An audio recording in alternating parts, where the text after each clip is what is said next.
capítulo 4, vamos ler dos versos 16 a 18.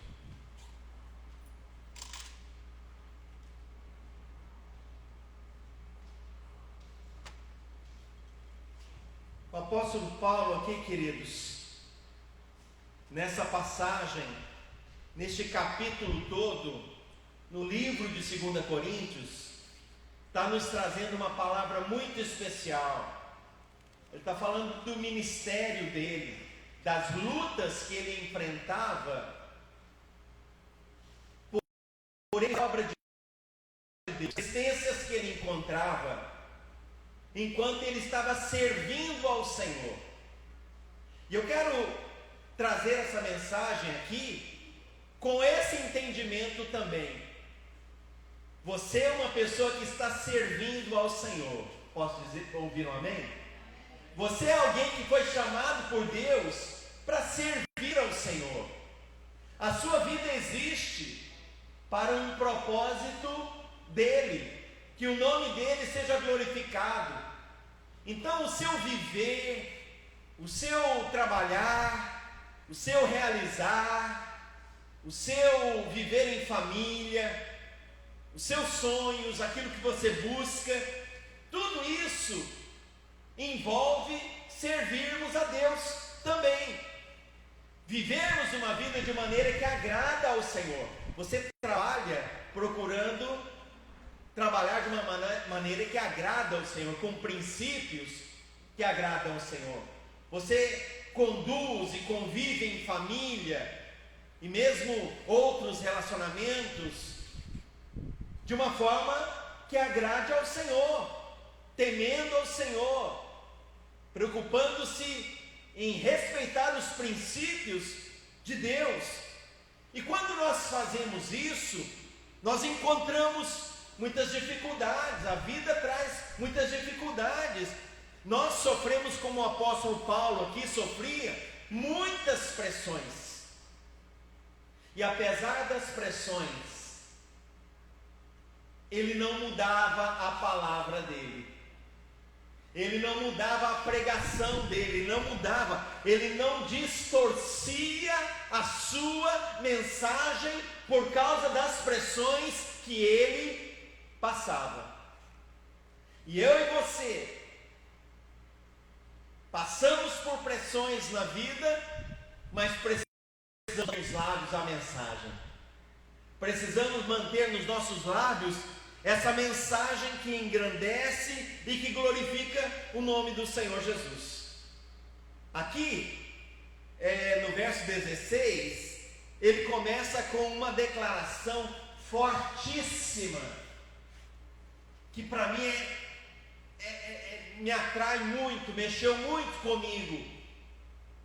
Ele diz, a gente poderia isolar essa frase: por isso não desanimamos.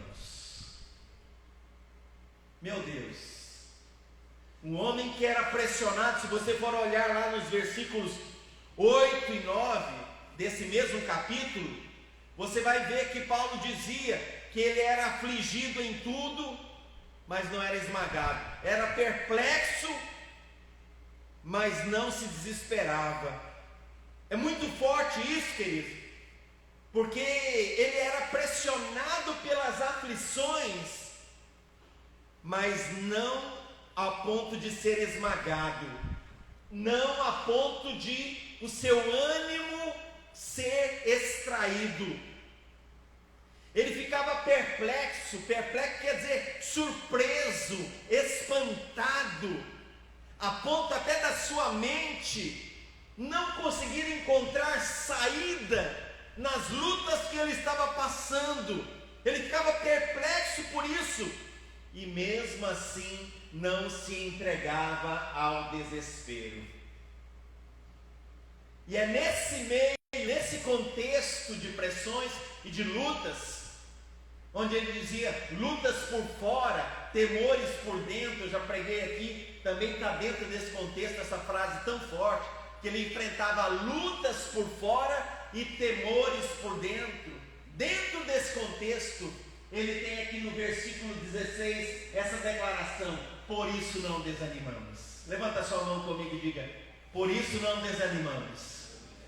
Por isso não desanimamos. Tem alguma coisa que tem feito você desanimar?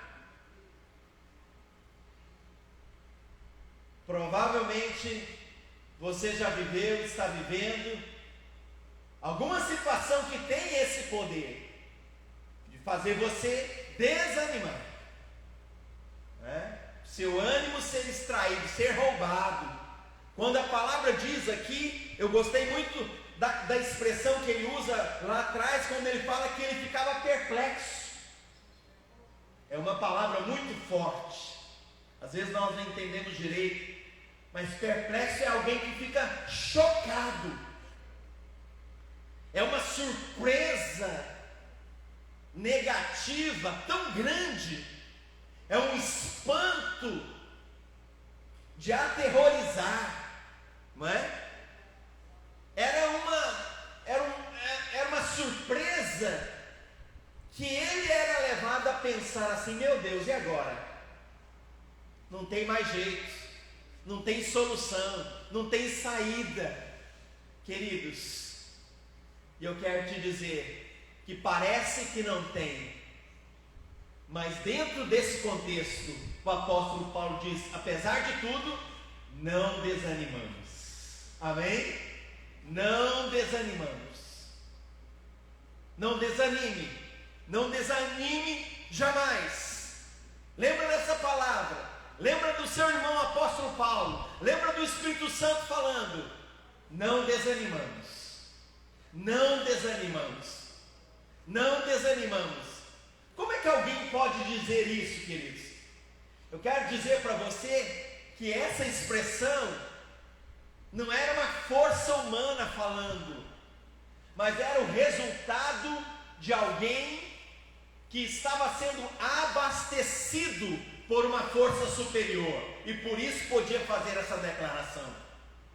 No verso 16, ele continua dizendo: embora exteriormente estejamos a desgastar-nos, interiormente estamos sendo renovados dia após dia.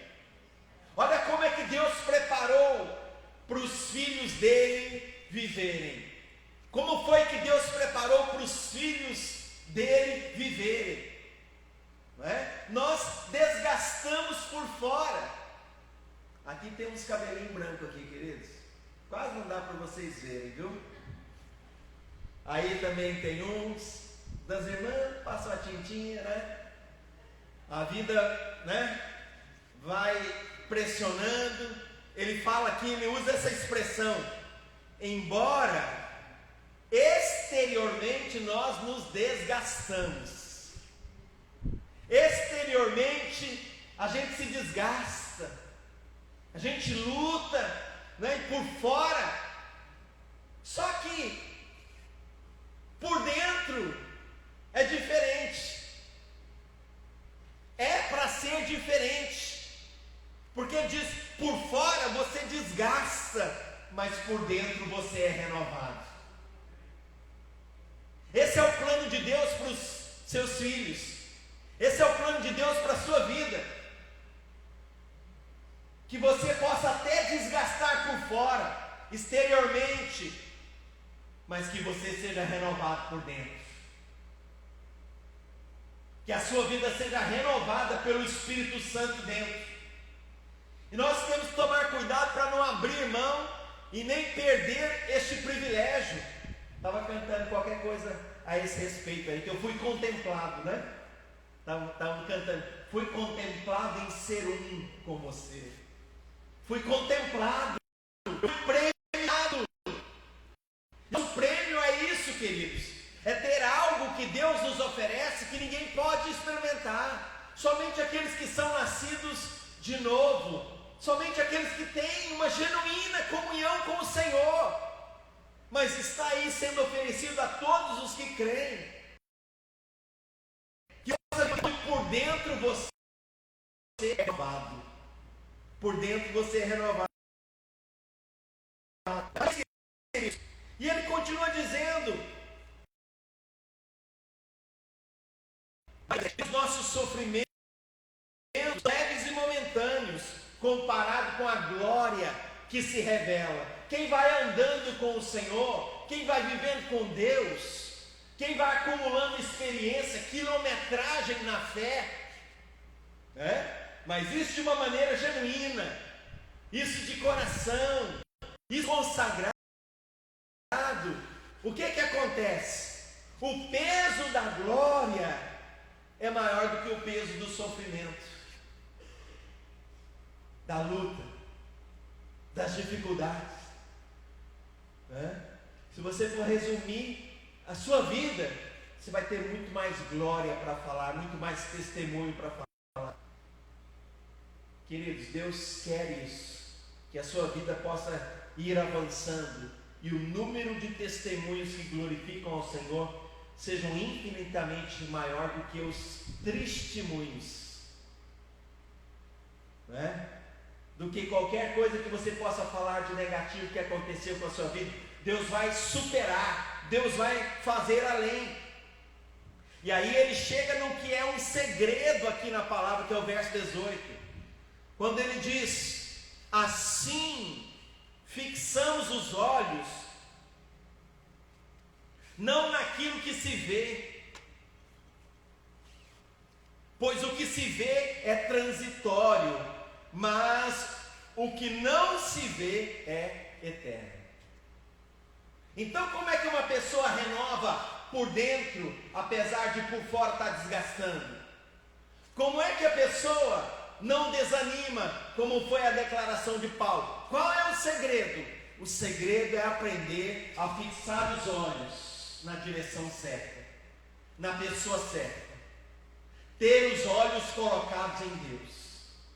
E eu quero te dizer uma coisa: nós devemos muito prestar atenção nesse princípio, porque o inimigo faz todos os movimentos para tirar os nossos olhos de Jesus.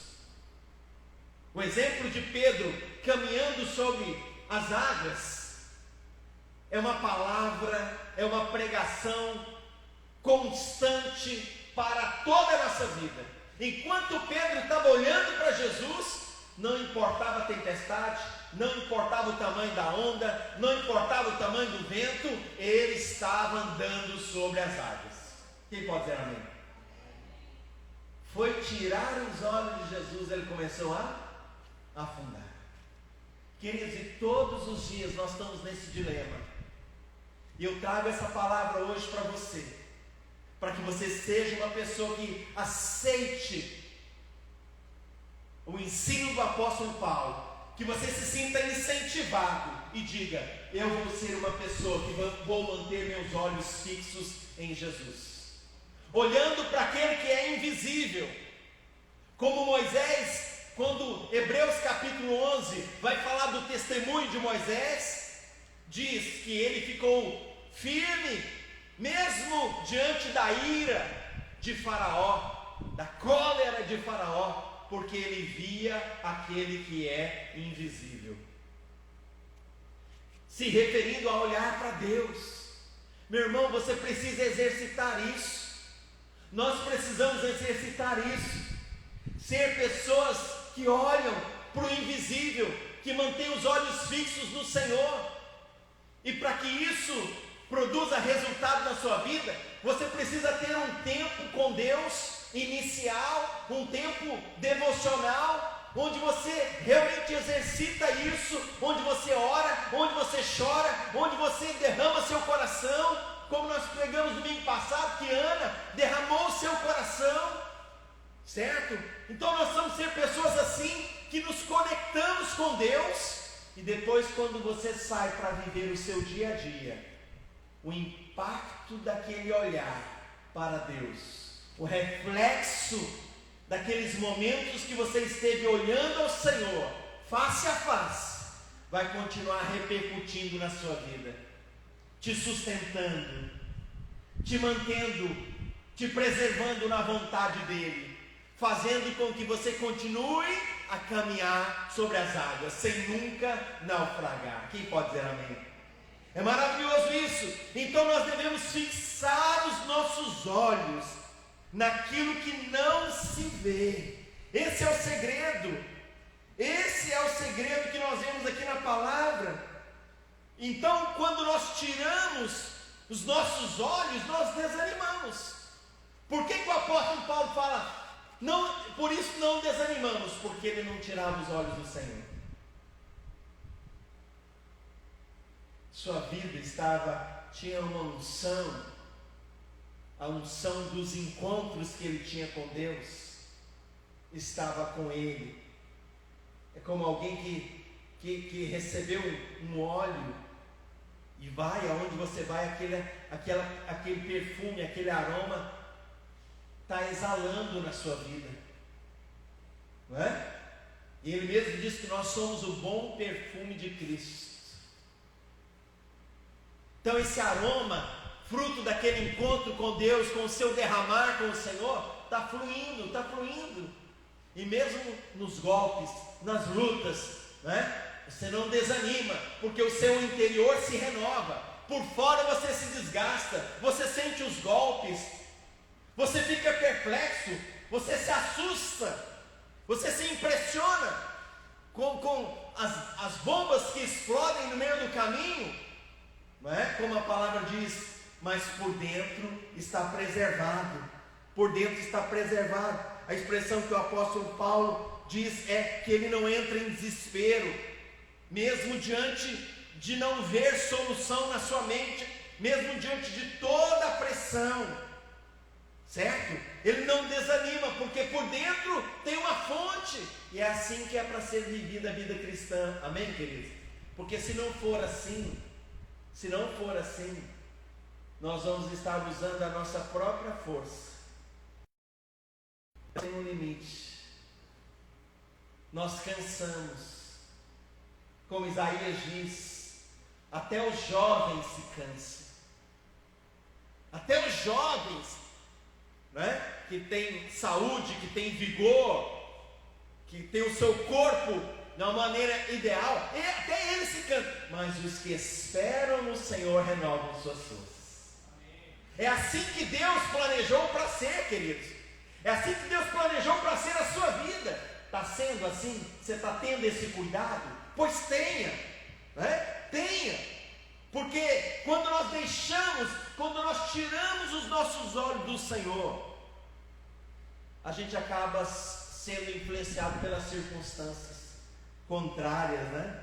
Aí a dúvida entra, já começa a tirar a sua convicção nas promessas do Senhor. Palavra que você creu às vezes durante tanto tempo, agora já não está tão convicto mais. Aquela promessa de Deus que tanto queimou teu coração, você já pensa, será que é assim? Será realmente, né? A pessoa vai tirando um pouco o pé, às vezes vai até se tornando crítico, mal agradecido das coisas que Deus fez, mas essa não é a forma que Deus tem para nós. Hebreus capítulo 11, verso 3, a palavra diz: pela fé entendemos que o universo foi formado pela palavra de Deus, de modo que o que se vê não foi feito do que é aparente, o que é visível. Pela fé entendemos que o universo foi formado pela palavra de Deus. Olha a conclusão dele. Como que ele chega a isso? De modo que aquilo que se vê não foi feito do que é visível. O que se vê, queridos, não é feito do que é visível. Você quer uma coisa visível, uma conquista, uma nova realidade, você vai ter que enxergar isso no mundo invisível primeiro. Amém? No mundo invisível você vai enxergar primeiro a sua família. No mundo invisível você vai enxergar primeiro a sua saúde. No mundo invisível você vai enxergar primeiro as suas finanças. No mundo invisível você vai enxergar primeiro os seus filhos. Naquela dimensão, se você conseguir enxergar naquela dimensão a nova realidade que Deus tem para você, então aquela realidade vai ser trazida aqui para a terra. Quem pode dizer amém? Você tem conseguido enxergar isso? Quando você olha para Deus, você tem olhado para Deus, e Deus te mostra uma realidade que não existe. Deus te mostra uma realidade que não é o que você está vivendo, mas são as promessas dele, é a herança dele para a igreja, para o povo que anda e que teme a ele. O que é visível não existe do que é aparente. Ela vem de onde? Ela vem do invisível. Você vê que o apóstolo Paulo usa várias vezes essa expressão, o invisível. Ele está falando de quem? De Deus. Deus é Espírito, a palavra de Deus nos ensina, que nós não podemos vê-lo, certo? Então ele está se referindo à pessoa de Deus. Quando você olha para Deus, você enxerga o que Ele tem, então você começa a construir e ter como transportar essa realidade, e Deus vai te guiar para dar os passos e chegar nos resultados que vão transformar e te entregar uma nova realidade para cada área da sua vida. Você entende isso que nós estamos falando? Meu Deus, que forte, não é? É assim que o apóstolo Paulo vivia. Por isso que ele diz no capítulo 5, verso 7 de 2 Coríntios: porque vivemos por fé e não pelo que vemos. O homem natural vive pelo que vê, mas o homem espiritual, a mulher espiritual, essa palavra de 2 Coríntios 5, 7 é um fundamento para ele e para ela, porque vivemos por fé e não pelo que vemos. Se vive pelo fé, por fé. Fé é a certeza das coisas que nós esperamos, que nós não vemos, a convicção dos fatos. E onde que surge essa convicção? Não é teimosia, querido, é convicção.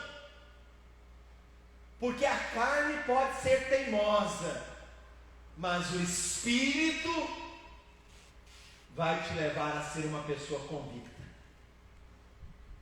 Não é teimosia, não é ignorância, não é um desprezar a realidade, não, mas é na dimensão espiritual. Deus vai gerando convicções, Ele vai falando e enchendo o seu coração de palavras, de promessas, de bênçãos, que você vai assimilando, que você vai tomando posse, que aquilo vai enchendo o seu interior, e vai dando sustentação, e vai renovando a sua vida. Embora o seu exterior se desgaste, o nosso interior se renova. Amém, queridos?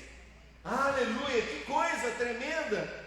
Nós vemos isso, meus irmãos, lá no livro de Números, capítulo 13.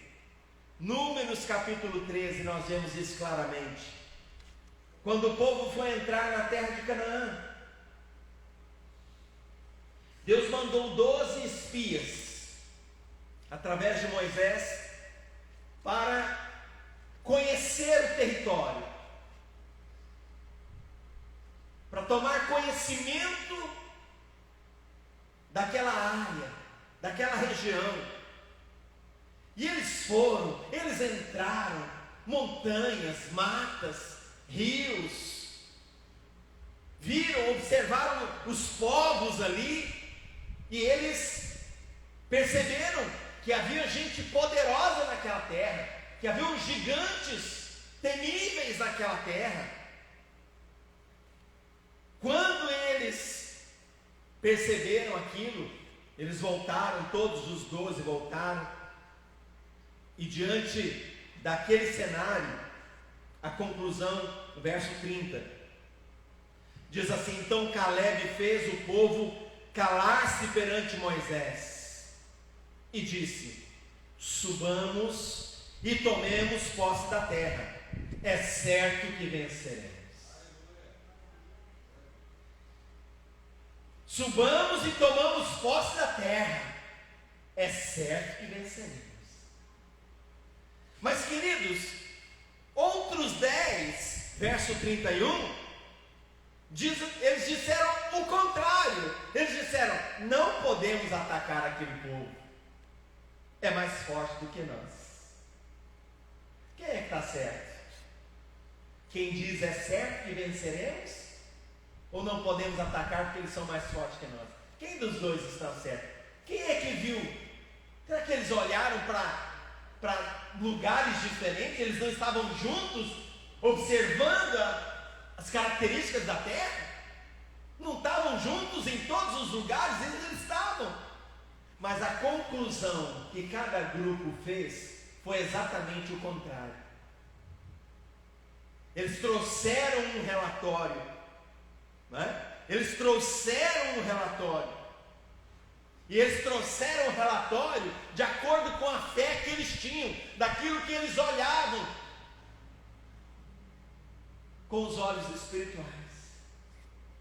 Josué e Caleb, a palavra diz que eles fizeram calar. Olha, gente, estava um tumulto, aquela reboliço lá, todo mundo nervoso. E eles falaram: calma, gente.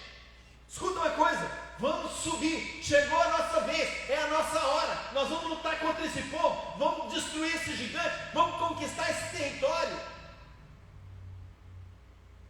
E os outros 10 falaram: que isso, rapaz, você está maluco? Você está maluco, que isso? Você perdeu a noção, o juízo? Que isso? Você não está vendo que nós não conseguimos? Você não está vendo que eles são mais fortes do que nós? Você não está vendo? A Bíblia diz que eles infamaram a terra, deram um relatório negativo.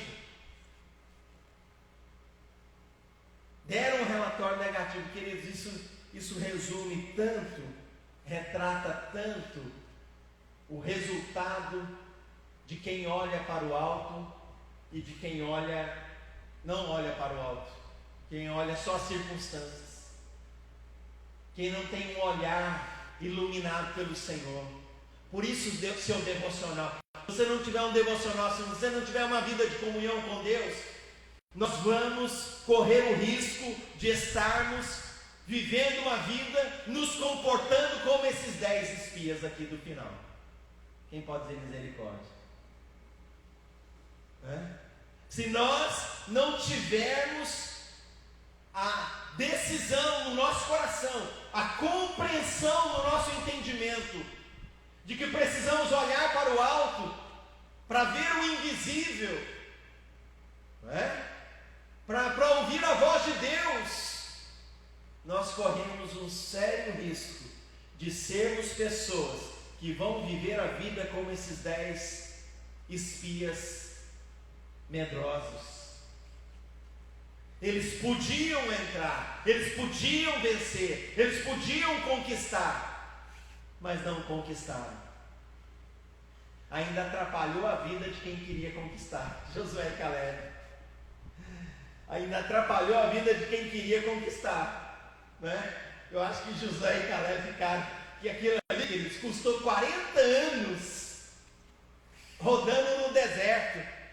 Eu ficava pensando assim, às vezes eu fico pensando: olha, eu acho que Josué e Caleb devem ter passado 40 anos assim terríveis, sabe? Lutando contra a vingança. Puxa vida, a gente podia ter entrado já. Está passando os anos, 5 anos, 10 anos, e eles de fora da terra prometida, longe da terra que mana leite e mel, longe dos sonhos, 5 anos, 10 anos, 20 anos, 30 anos, e eles não entraram. Por quê? Porque aqueles que deveriam ajudá-los, além de não entrar, ainda fizeram uma propaganda negativa, que botou todo o exército em retirada, roubou a força, tirou o ânimo dos demais. Mas se você for alguém que vai fazer como Paulo diz, olhamos nossos olhos lá no verso 18, capítulo 2 Coríntios 4, verso 18, fixamos os olhos naquele que é invisível. Assim, fixamos os olhos naquilo que se vê, fixamos os olhos não naquilo que se vê, mas no que não se vê, ou seja, Deus, Pois o que se vê é transitório, mas o que não se vê é eterno. Era isso que Josué e Caleb faziam, que os diferenciava. Era isso que Josué e Caleb praticavam. Eles tinham esse olhar, eles tinham esse fixar os olhos. Lembra que quando Moisés, ele subia, ele entrava na tenda, a Bíblia diz que o rosto dele resplandecia. E Moisés saía, mas a Bíblia diz que Josué permanecia ali diante da glória do Senhor. Ele aprendeu a fixar do Senhor. E Caleb não era diferente também não. Era esse mesmo treino que eles tinham. Querido, então treine mesmo. Treine a fixar os seus olhos no Senhor. Treine a ter comunhão com Deus. Treine a ter uma vida inspirada pela fé, pela palavra, pela adoração ao Senhor, pela comunhão. Treine, dedique-se, para que você possa estar entre aqueles que são contados com Josué e Caleb. Para jamais você se tornar uma pessoa que está entre os 10 espias, que só conseguiram olhar as circunstâncias, o natural, e eles não conseguiram entrar, eles não conseguiram avançar, eles não conseguiram conquistar. Deus tem algo maravilhoso para cada um de nós, todo o seu povo. Deus tem algo maravilhoso para você. Mas você precisa ser essa pessoa que vai ter a disposição de manter o seu olhar nele. Não é à toa que o apóstolo Paulo diz: por isso não desanimamos. Por isso não desanimamos. Mesmo que por fora a gente se desgaste, você vai ver algum desgaste, você vai ter desgaste, mas é coisas menores, isso não são determinantes. O mais importante é que o seu interior esteja sendo renovado dia a dia. Essa é a vida cristã, querido. Essa é a vida que Deus nos chamou para viver. Tá? Diferencie-se dos demais, sendo alguém que vai viver isso mesmo. E aí você vai ser contemplado, você vai ser premiado com um interior que se renova, com uma estrutura para não desanimar, mesmo ficando perplexo, chocado, assustado com coisas externas, mas internamente você está preservado. Você está preservado. Seus olhos ficam fixos no Senhor, porque você vive pela fé. E o Senhor vai honrar você. Vai honrar você como filho, como filha do Senhor.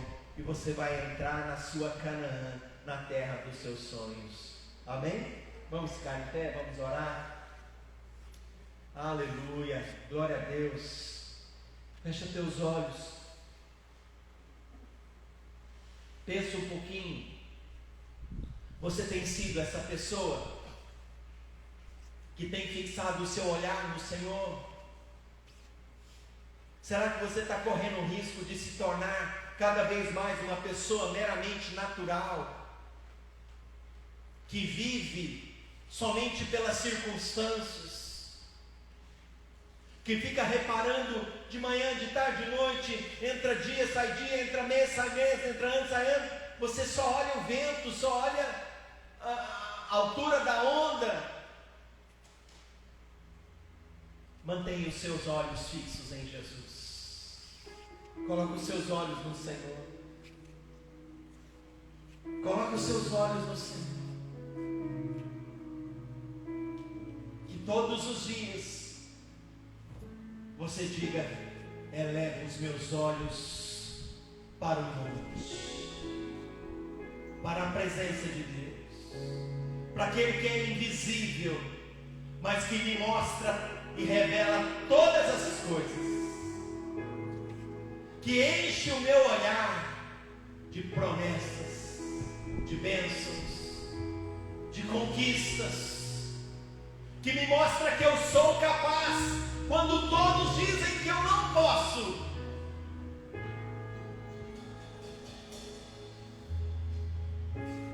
Ó Deus, que a tua graça transborde em nossos corações.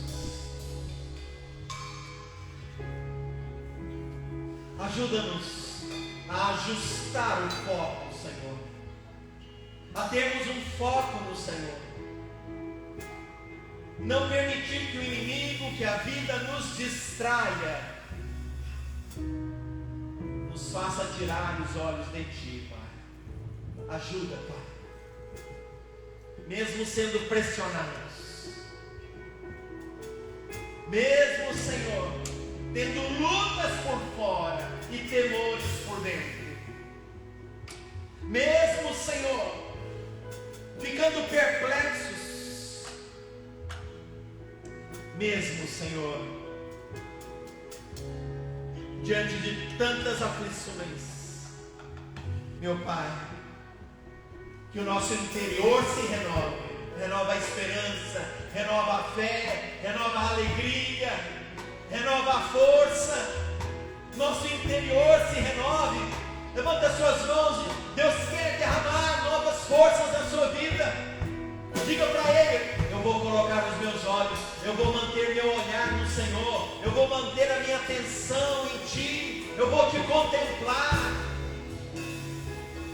Por isso, o seu interior vai ser renovado. Deus te dá nova força, nova alegria, nova fé, nova disposição, novo ânimo. Receba do Senhor, receba dos céus, receba de Jesus, receba do Espírito Santo. Que o seu interior se renove, o seu interior se renovará, se renovará, seu interior se renovará. Aleluia, aleluia. Oh Deus, obrigado, Senhor, por esse milagre. Obrigado, Senhor, por este segredo. Ajuda-nos a desfrutá-lo na sua plenitude, em nome de Jesus.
Participar do momento das ofertas, dos dízimos e dos parceiros de Deus. Se você deseja participar com alegria, levante a sua mão, nós vamos levar um envelope para você. Você vai poder participar. Você que está em casa, nos acompanhando aí pelo YouTube, tem a conta aí nas descrições. Você pode participar também através do nosso Pix 2799 225 0270 27 99-225-0270. Pai, nós te damos graças, Senhor, pelo privilégio que é poder derramar, Senhor, essa oferta de gratidão, celebrar a nossa fé, te consagrando este dízimo, Senhor, pelas nossas vidas, pelas nossas famílias, pelos nossos negócios, ó Pai, pelas nossas fontes naturais, nós as consagramos todas a Ti. Abençoa, Pai, todos aqueles que ofertarão, já ofertaram, Senhor, já usaram meios eletrônicos, transferências bancárias, ó Pai, aqueles que farão essa noite, recebe no teu altar, ó Pai, e que eles sintam o peso da glória, a unção, a bênção de Deus sobre sua vida, sua casa, seu trabalho, em nome do Senhor Jesus e para a glória de Deus. Amém, queridos? Que Deus te abençoe, seja uma semana maravilhosa. Terça-feira nós vamos estar encerrando a campanha O Segredo da Sabedoria. Venha participar conosco nessa terça, tá? Às 19h30 nós estaremos encerrando a campanha O Segredo da Sabedoria. Sábado nosso Arena Jovem 19h30 e domingo nosso culto aqui às 19 horas, amém? Vamos ficar de pé para agradecer e louvar ao Senhor. Tem mais pessoas ainda querendo entregar as ofertas ali, amém? Pai, obrigado, Senhor, por essa noite de comunhão contigo. Abençoa cada irmão e irmã que está aqui ou na sua casa, que a presença de Deus os acompanhe, os guarde, que tua graça nos leve, Pai, a aplicar, a exercitar tudo aquilo que a tua palavra nos falou essa noite, Senhor, e assim possamos, meu Deus, viver a vida dos contemplados, viver a vida dos premiados, ao longo de todo esse finalzinho de mês e início do novo mês que está chegando, Pai, em nome de Jesus. Amém? Deus abençoe, uma semana maravilhosa. Vamos em paz, um beijo no coração de cada um de vocês. Deus abençoe. Vocês estão em casa também, nos acompanhando pelas redes sociais. Deus abençoe, uma semana maravilhosa, uma semana de vitória, cheia da unção de Deus. Vai ter um chazinho.